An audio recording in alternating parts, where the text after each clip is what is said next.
Assalamualaikum warahmatullahi wabarakatuh. Bertemu lagi dengan Ibu di pertemuan ketiga ini. Kita akan lanjutkan pembahasannya tentang komunikasi kantor. Sebelum kita mulai, alangkah lebih baiknya kita berdoa dahulu. Berdoa dipersilakan.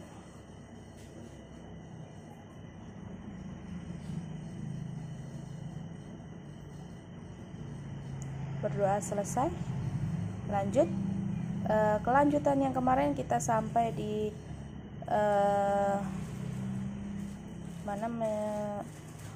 primer komunikasi secara sekunder. Sekarang kita masuk ke bentuk-bentuk komunikasi.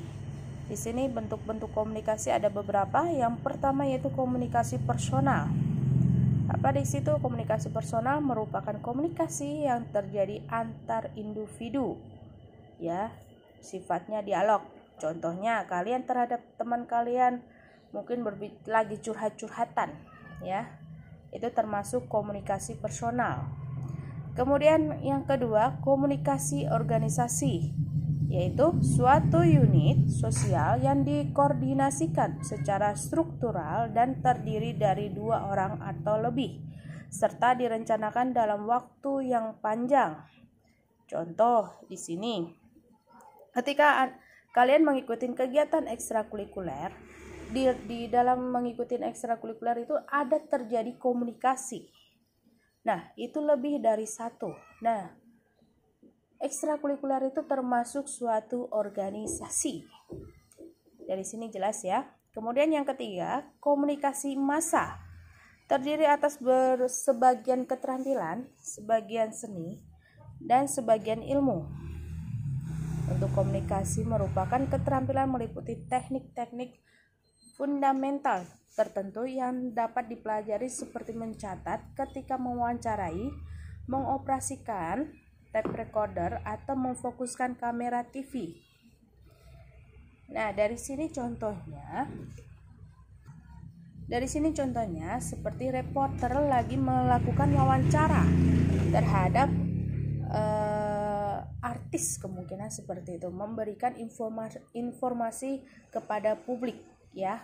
Jadi banyak orang melalui media TV, mungkin radio, melalui seni dan lain-lain.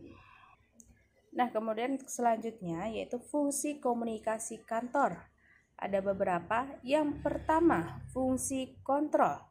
Setiap organisasi memiliki garis hierarki dengan wewenang yang menyertainya. Dalam garis hierarki dapat terjadi komunikasi formal dan informal. Ya, komunikasi formal dan informal dapat digunakan untuk mengontrol karyawannya.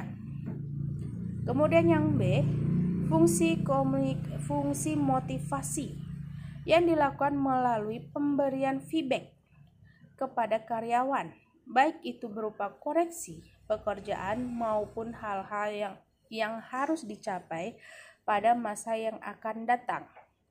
Contoh fungsi motivasi. Ketika dalam bekerja diberitahu jika kalian akan mencapai target akan mendapat bonus naik haji. Nah, dari situ ungkapan itu memberikan motivasi sebagai pekerja untuk melaksanakan pekerjaannya dengan maksimal atau bisa tembus target.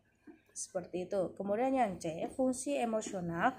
Interaksi dalam dunia kerja dilakukan dengan komunikasi. Seringkali pegawai mengalami tekanan, kemudian mengkomunikasikan segala emosinya kepada karyawan lain, baik berupa keluhan atau kritikan. Nah, ini kalau udah kecapean nggak melalui target, akhirnya dia kesel, curhatlah kepada temennya. Dari situ udah punya gambarannya. Kemudian yang D, fungsi informasi. Karyawan dapat memperoleh informasi dengan berkomunikasi. Komunikasi dapat memperlancar pengambilan keputusan saat terjadi diskusi. Ketika melakukan diskusi, tindakan apa yang harus kita perbuat, dari situ ada informasinya dari diskusi dari teman-teman kalian. Seperti itu. Jadi kita harus bisa memutuskan mana nih langkah yang terbaik dan minim dari kegagalan. Seperti itu. Selanjutnya yaitu jenis dan prinsip komunikasi kantor. Yang pertama, jenis komunikasi kantor. Komunikasi menurut ruang lingkup. Komunikasi internal. Komunikasi yang terjadi di dalam organisasi, ya. Kemudian eksternal di luar organisasi. Ya, di situ udah ada. Kemudian yang B, komunikasi menurut cara penyampaian informasi. Yang pertama yaitu komunikasi lisan, ya. Ketika dalam wawancara, dialog, rapat, itu yang disampaikan melalui lisan. Kemudian komunikasi tertulis yaitu berupa surat, ya. Berupa surat, pemberitahuan, pesan. Kemudian yang C, komunikasi menurut perilaku. Di situ yang pertama komunikasi formal. Komunikasi yang terjadi di dalam organisasi. Contohnya komunikasi formal yakni konferensi, rapat kerja, dan seminar. Kemudian informal. Contohnya komunikasi informal yaitu desas-desus dan kabar burung belum pasti, kabar di luaran. Ya, contohnya berita yang belum diketahui sumbernya. Kemudian komunikasi non formal, contohnya yaitu rapat tentang ulang tahun perusahaan. Kemudian yang D, komunikasi menurut aliran informasi. Yang pertama komunikasi satu arah, ya. Di situ yang komunikasi yang berlangsung dari satu pihak saja atau juga disebut one way communication. Biasanya komunikasi satu arah terjadi jika suatu keadaan mengharuskan demikian, darurat.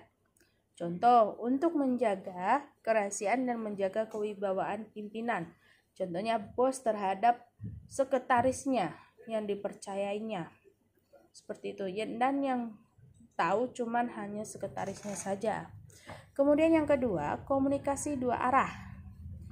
Komunikasi yang berlangsung dari dua arah dan bersifat timbal balik. Ya. Contohnya di sini lagi kemungkinan ibu dengan kalian. Yang diharapkan apa? Ada informasi timbal balik yang kalian sampaikan lagi ke ibu. Misal, minta contoh. Contoh, kalian suruh mengerjakan LKS halaman sekian. Nah, yang kalian harus lakukan apa untuk memberikan informasi ke ibu lagi?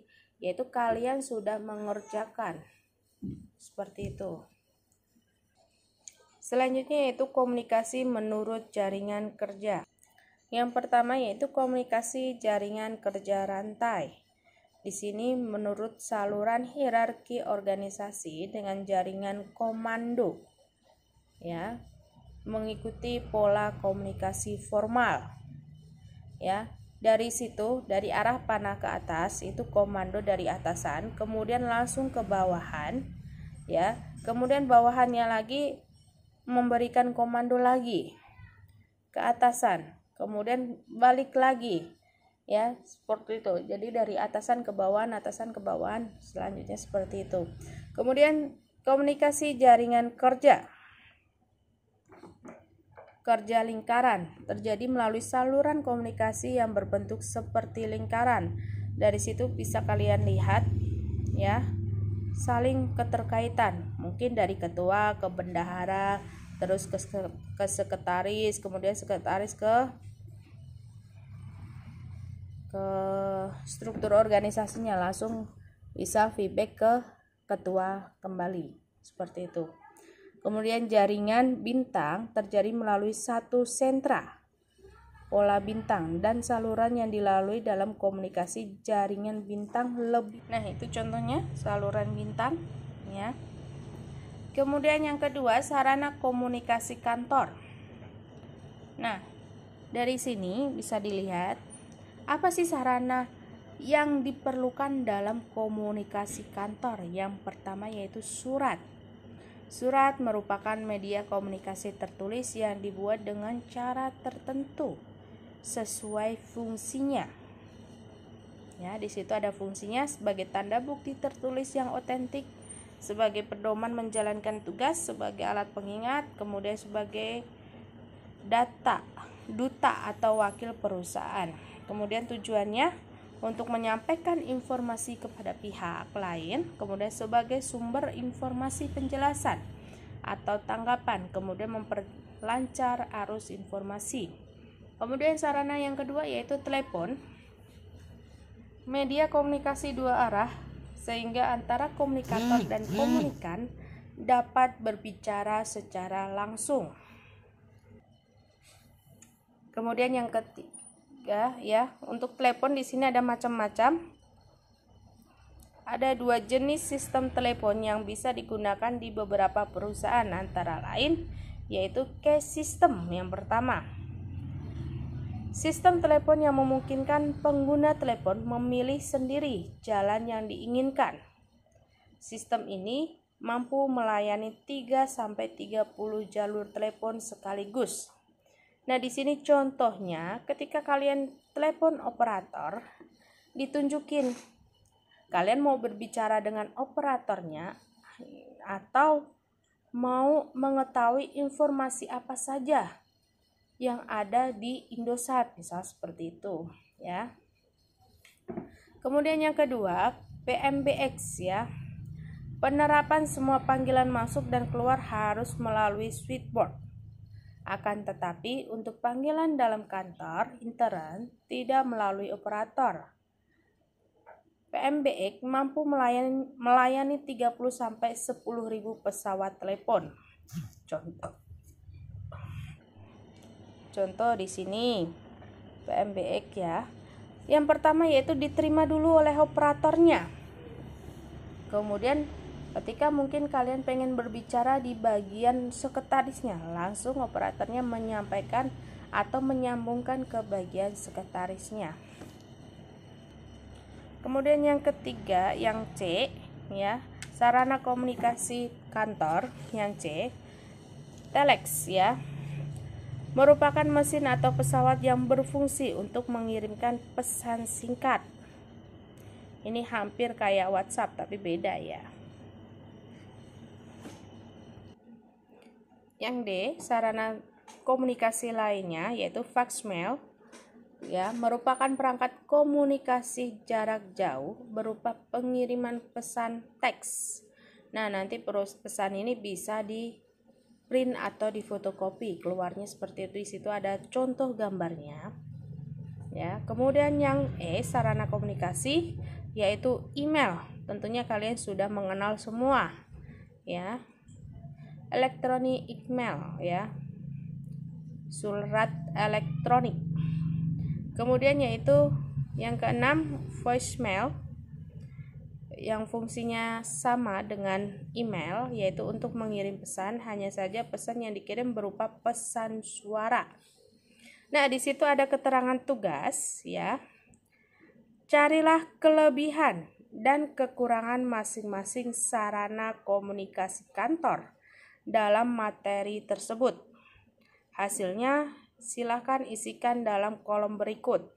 Nah, di situ ada 5, kalian silakan membuat 10 sarana komunikasi kantor ya, atau alat apa saja yang digunakan dalam kantor.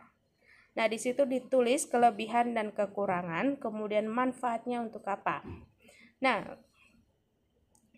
jika memang belum paham, silakan ditanyakan dalam grup korespondensi. Pertemuan yang ketiga ini saya akhiri. Sekian dari Ibu. Wassalamualaikum warahmatullahi wabarakatuh.